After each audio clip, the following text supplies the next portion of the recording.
Hello, everyone, and welcome to the Women in Leadership Talk podcast. We are excited to have Summer Davies here with us today, all the way from Colorado, where it's like really hot right now, right, Summer? That's right. That's right.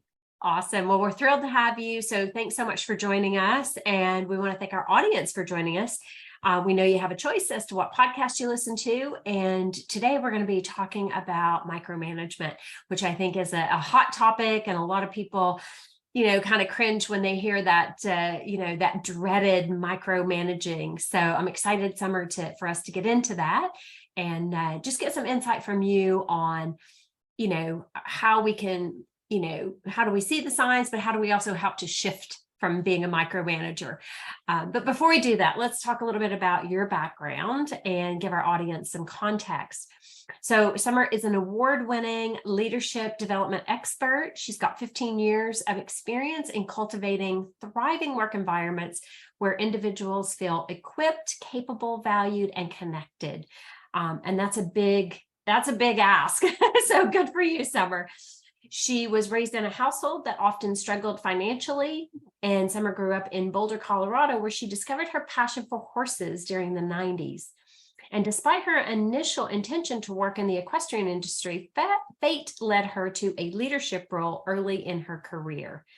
And I really purposefully wanted to call that out because sometimes we are put in roles that we weren't planning on. And, it's important how we maximize that and how we learn from that. But despite her intention, she went in unqualified and inexperienced, but embarked on a trial by fire journey that ignited her passion for helping others to learn and to lead skillfully and effectively. So you've learned boots on the ground, and we're excited to learn more about that today. And so throughout her impressive career, she's had the privilege of coaching, teaching, and studying leaders from around the globe. Her unique depth and breadth of experience has fostered an unending passion for helping managers embody the leader they aspire to be while enjoying the process of leading.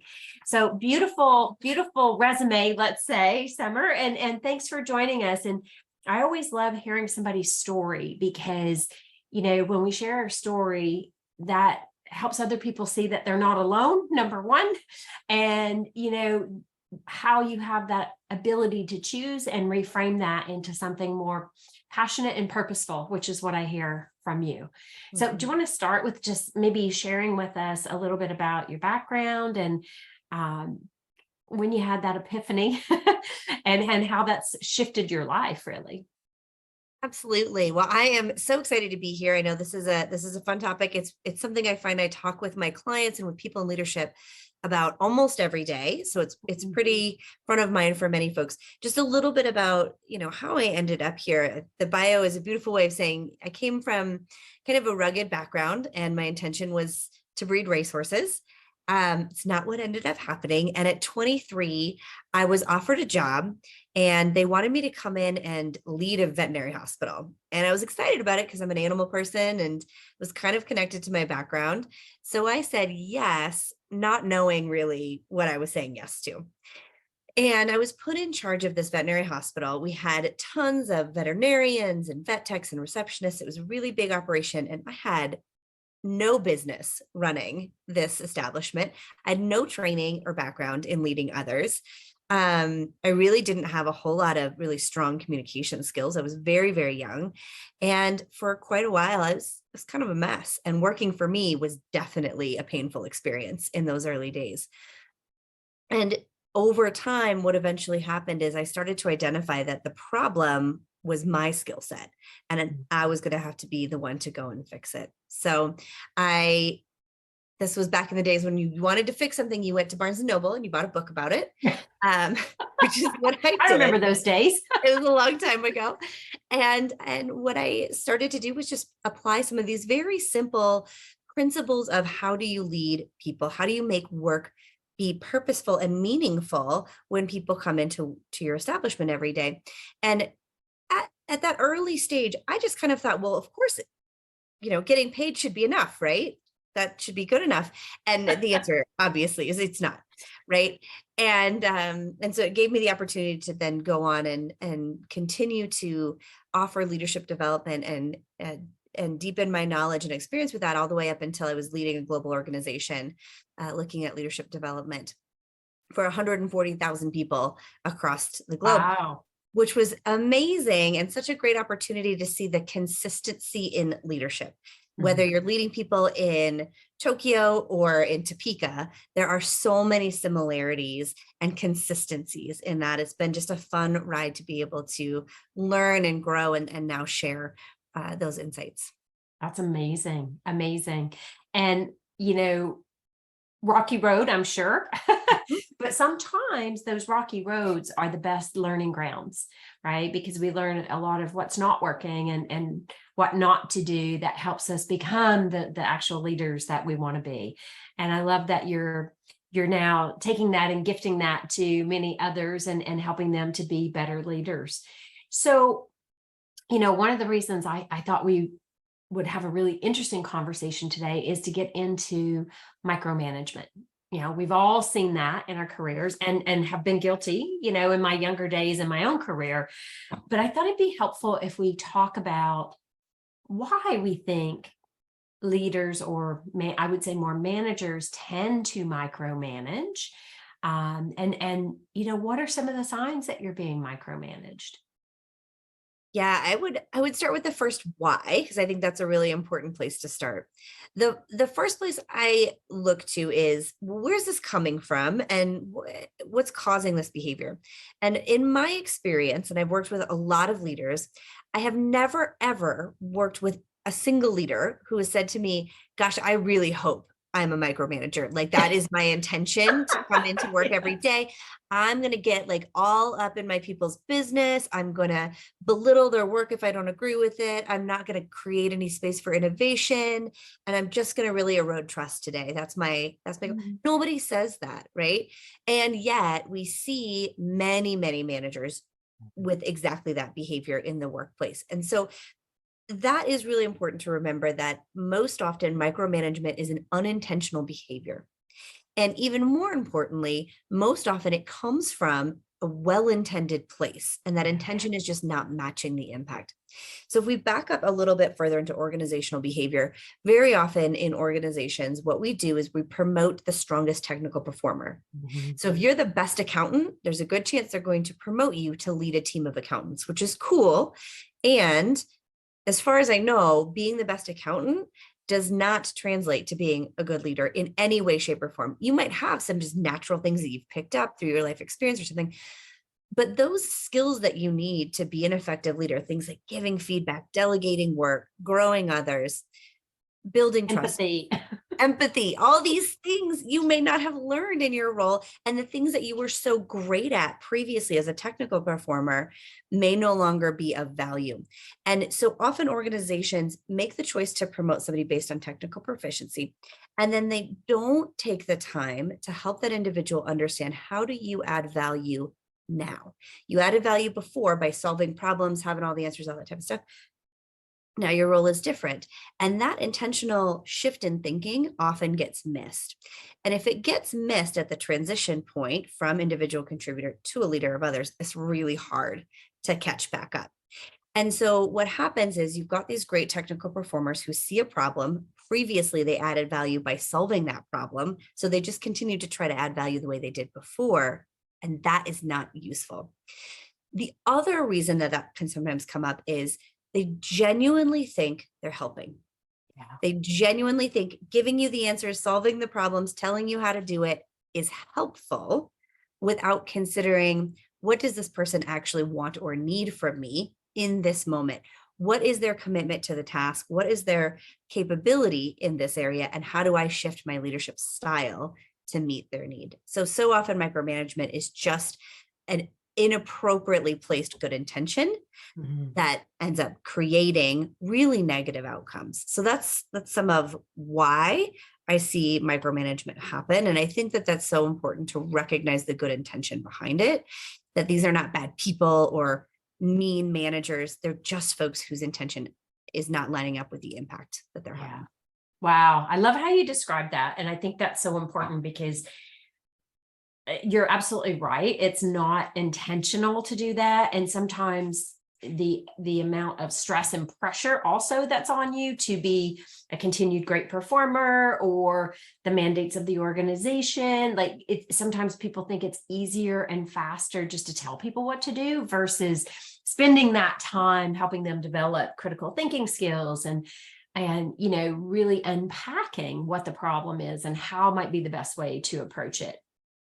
Yeah. So what happens if all of a sudden you have this leader or this manager who is micromanaging you and you feel like you're suffocating to death? How could you go about having that conversation with that leader? Oh, this can be a really tricky one because, again, often we don't want to sit someone down and say, "Hey, you're a micromanager and I don't like working for you." That's not going to be the right way Productive. to go. Instead, what seems to work really well for employees who are reporting to somebody who are over managing them is to sit down and say, "Hey, let's talk through the objectives of this particular task. Let me share with you what skill sets I'm bringing, what a great outcome looks like, and then let's partner together to talk about the type of support that I need." And being able to just articulate, "This is the type of support I need," is a really powerful phrase, especially, well, for all leaders, but I definitely find women struggle to say really quickly, really clearly, "This is the support I need in Yeah. this moment on this task. On another task, in another situation, I might need something different, but the type of support, the way you can help me looks like this." And if you can clearly articulate that, that can really help your manager come along with you to say, "Hey, here, maybe I do need a lot of direction. I need step-by-step instruction. And on this task over here, I've got some really creative ideas. Let's agree on what a great outcome is and give me the runway to get there on my own." And if you can have that conversation, it just can really change the tone of the relationship dramatically. Mhm. Absolutely.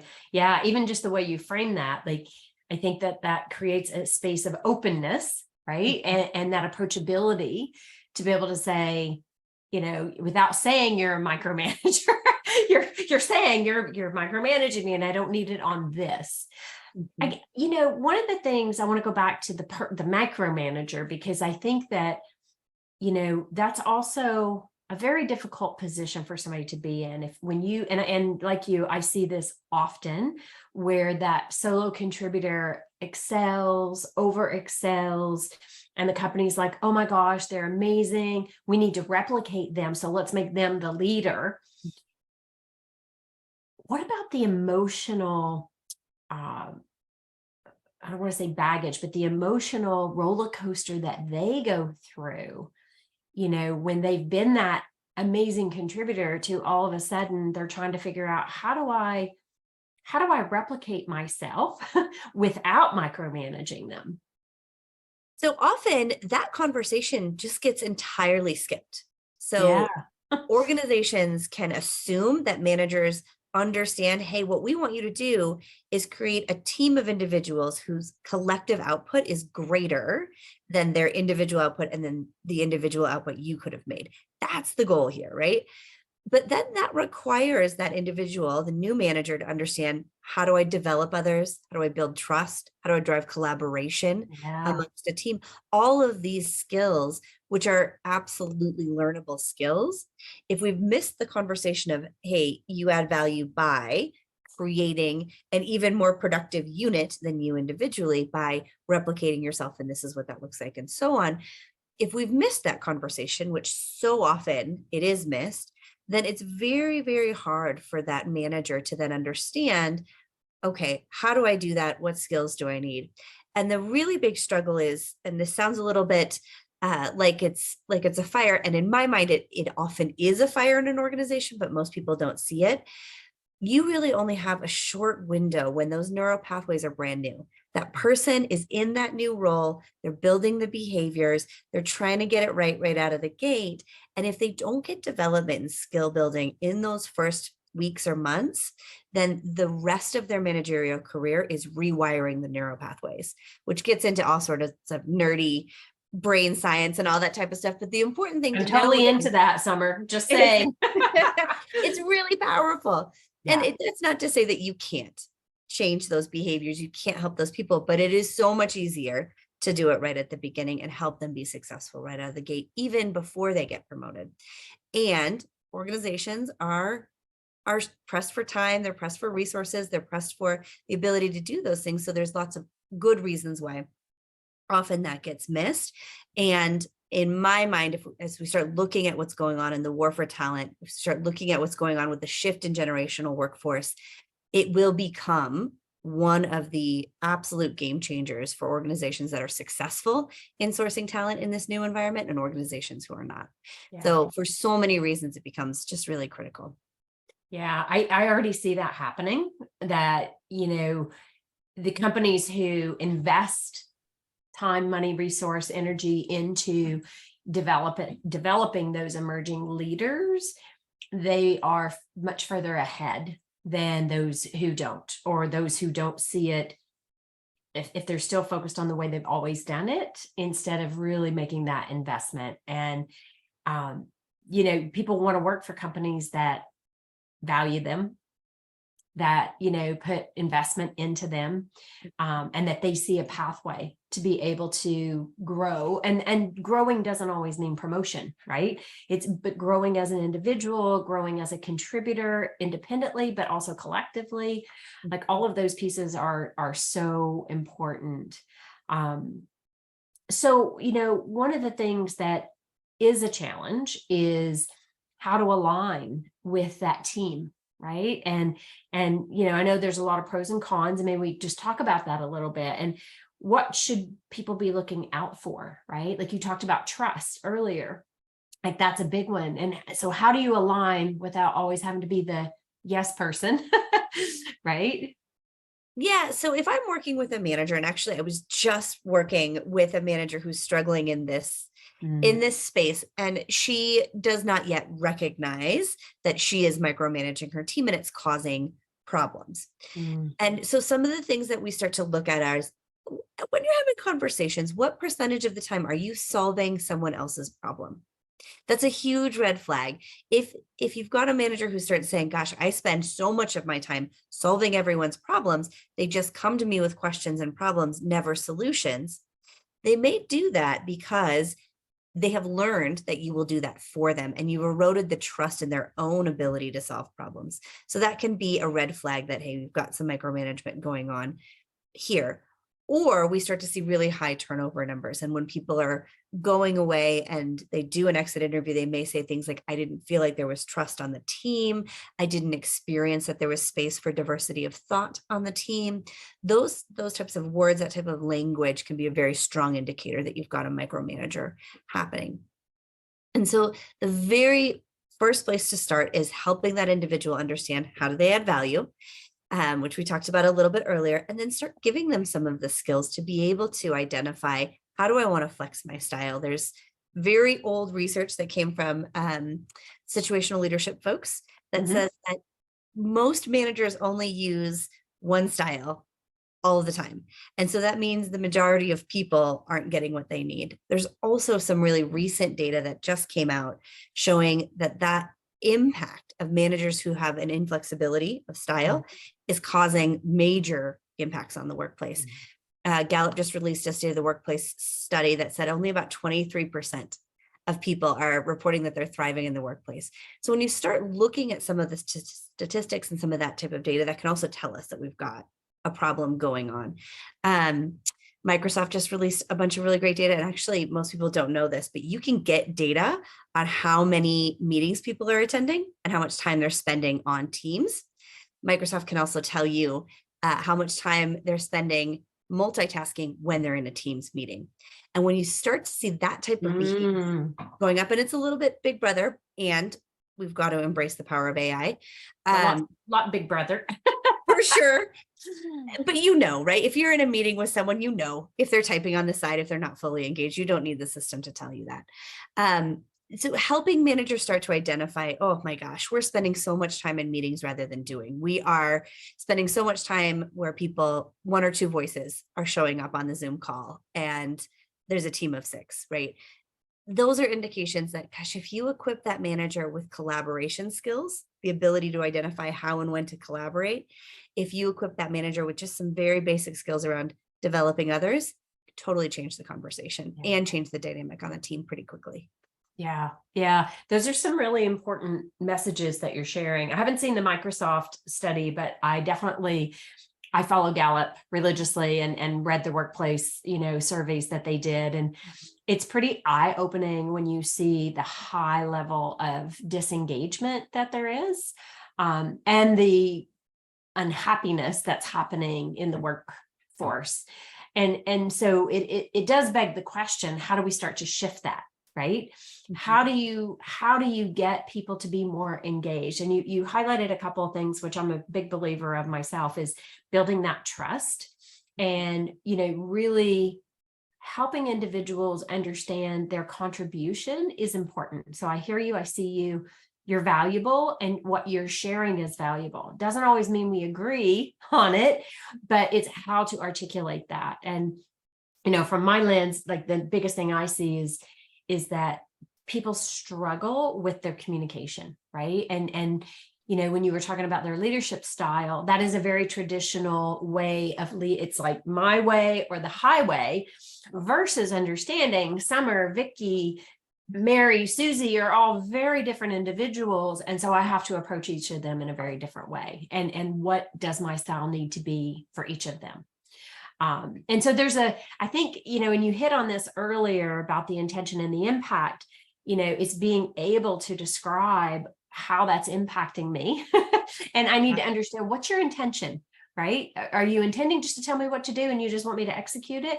Or is your intention really to engage me and me get to contribute to what's actually happening? And Vicky, I love that language you just used there, because that is exactly the place I often encourage folks to go, which is use that intention language. Say things like, my intention is X, Y, and Z. How are you experiencing that? Especially for those who work in places where there has to be a high level of direction. Maybe there is, things have to be done because there's regulatory compliance around it or something like that happening. There's a great space to be able to say, my intention is to make sure we are in compliance with regulation. So I'd like to give you X, Y, and Z direction. How does that work for you? Yeah. Or on the opposite side of the spectrum, because we also see managers who totally abdicate and do the opposite of micromanage, say, hey, my intention is to give you some space to be creative because I believe you can come up with a better solution than I could. So I'm going to give you space. You know what success looks like. And my intention is to step back. How does that work for you? Yeah. Using that intention language can break down so many barriers, especially if you've got folks who's, a little anxious going into the conversation, being like, oh, here we go. This lady's going to push me around again. By saying, this is my intention, it opens the door for them to say, actually, that's great. Or in fact, not so much. But that can be one of those simple phrases to help build trust. Yes, absolutely. It helps to build the trust, but it also helps to break down those miscommunications too, right? Like one example I love to use in my courses is, one of my colleagues, we were getting ready to go on a call and she texted me and she said, oh, I'll be there right at the top of the hour. And I was like, oh, I wish I could do that. But her interpretation of what I said was, you're not taking this seriously. I'm disappointed that you're not going to be before the scheduled time. Not what I said at all, and was definitely not my intention. The beautiful thing, though, to your point, Summer, is she expressed that to me because she said to me, she said, I would like to talk about that text you sent me because here's how it impacted me. Mm-hmm. Well, thank goodness she had the courage to speak up and say that, because it gave me the opportunity to say, oh my God, that's not what I meant at all. I'm actually quite envious because I can't do that. I need to have that 5 minutes to clear up what I was doing, get my head straight and move into the next conversation. Right. And it was a big eye opener for the two of us because it really helped us understand that intention versus that impact. Mm-hmm. And so we were speaking the same language then once we brought that out into the open. And I think that can solve a lot of breakdowns, like communication breakdowns, when we're able to express that kind of language. Yeah. And it doesn't go without a level of courage. You do have to have some courage to lean in 100%. and use that type of language. And what folks find is, gosh, once I start doing it, I then start doing it everywhere, right? If I start doing it with my team, maybe I start doing it at home with my spouse or my children, and you start to create this pattern of really highly communicative behavior that Yes. improves your relationships across the spectrum. And when we start to see just outside of work, some of the statistics around how people are feeling about life in general, if we can find simple ways to start improving that, it's such a great outlook for us as a species, which Yes. sounds very Miss America to save the world, but I think it really No, is but it's really very true. valuable. Yeah. Yeah, no, it is very true because it does have such a positive ripple effect. And that's what I'm hearing you say, right? Like, because Yeah. you're shifting the narrative into a way that's much more supportive, versus being antagonistic or feeling beat up, right? Because to your point, a lot of people are feeling beat up in our world right now. And so how do we shift that so that it doesn't have to be that way? And most of the time it is a misunderstanding. At least that's my take on it. Yeah. I think that's right. I think going back to kind of what I talked about earlier, very few people in the workplace are actually sadistic, right? They don't Yeah. come to Yes. work trying to have negative impacts on others. It's just it's a misalignment of intention. Yeah. And when we can come back to that reality and remember most of the people that we work with are good people trying to do good work, Yeah. just helps us have a much better experience with that acknowledgement of intention. Yes, exactly. Exactly. Assume positive intent. Right. Yes. Right. Awesome. So Summer, is there anything that I didn't ask that you want to make sure the audience gets to hear? Anything that you want to share that, maybe one thing they could actually take away from the conversation today and implement themselves? Yeah, I think just remembering to have the courage just to start. Just try something new. I did it right in the beginning of my career. I walked up and picked up a book and read it and tried it. Whether it's take some of the phraseology that we've discussed here, maybe try a little bit of it. Maybe it's you signed up for a LinkedIn course or something like that, but just try one little bit of skill building and build on that over time. You don't have to wake up tomorrow as the perfect leader and have everything totally buttoned up. Nobody expects that. But if you just try one or two of these little bits of shifts, it can make an enormous difference in the experience you have at work and the experience it is to work for you if you're a leader. I would put out there, I know for a lot of people, opening the window to, am I maybe micromanaging my people, is scary. There's an entirely anonymous and free for you to use micromanager assessment on my website. So if people want to peek and see what are these behaviors and maybe do I have it, it's there. Folks can grab that as a way to just start considering, where do I land on the spectrum of over or under managing my people? Awesome. And share your website so that they know where to go.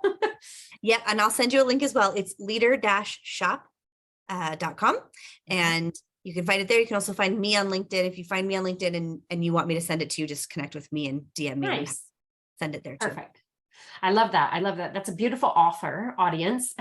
So if you're not sure, or maybe you're a new leader and you're still trying to figure out what your style is, that's a great way for you to sort of test yourself and see how you're doing so far as a leader. Yeah. Awesome. Okay. Yeah. Thank you, Summer. That was fantastic. I will also share with our audience before we wrap up here, if you're wanting to understand how you're showing up as a leader, you can also go on the wilempowered.com website and you can take our free leadership quiz and it'll let you know how you're showing up and some areas that you might want to concentrate on. So they kind of go hand in hand. Yeah. Summer's going to tell you, are you micromanaging? And I'm going to tell you what kind of leader, where those skills might need some support, whether that's confidence, communication. So anyway, 2 great resources for you to tap into from our conversation today. So Summer, thank you again. This has been terrific. I appreciate you taking time out of this hot summer day to join us and, share your insight. My pleasure. And I hope it's helpful. I hope some of those little bits of phraseology just make a bit of a difference. Yes, indeed. And I'm sure that our audience is going to find a lot of use from it. Great. And let me just say thank you to our audience. And we look forward to seeing you on the next WIL Talk podcast. Take care, everyone, and enjoy your day.